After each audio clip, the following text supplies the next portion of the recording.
Alamin natin ang balat ng ahas. Nakita ko sa aking bakuran mga ka-friendship. Ayan o, nakalambitin sa puno. At alam nyo ba na ang balat ng ahas ay pangpaswerte daw?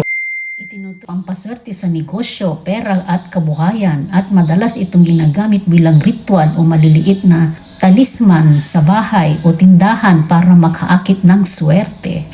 Alam nyo ba, ang balat ng ahas ay iniuugnay sa pagdaloy ng pera at career growth. May ritual na kung saan ay hinahawakan at iniingatan ang balat ng ahas na ito. At kung naniniwala ka sa tradisyonal na kultura at paniniwala, abay, kunin mo ito at itago. O kunin ko at ilalagay ko sa bote para baka naman ay ako ay swertihin. Diba ang laki ng ahas mga ka-friendship? Aba, gawin natin, malay mo, swertihin din tayo mga ka-friends, o diba? Ito daw ay simbolo ng kapangyarihan at swerte. Kundi isang kasangkapang upang mapalakas ang kabuhayan, swerte at pera at positibong daloy ng negosyo sa trabaho. At sa wastong paglagay ng pangangalaga, maaaring ito'y maging bahagi ng tradisyonal na paraan ng pang-akit ng kasaganahan sa buhay.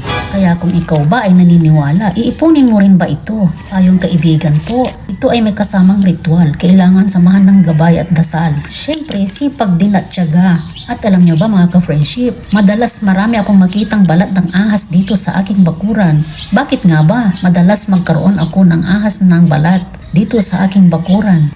Alam nyo ba kung bakit? Ako ba'y nilalapitan ng swerte o ang ahas?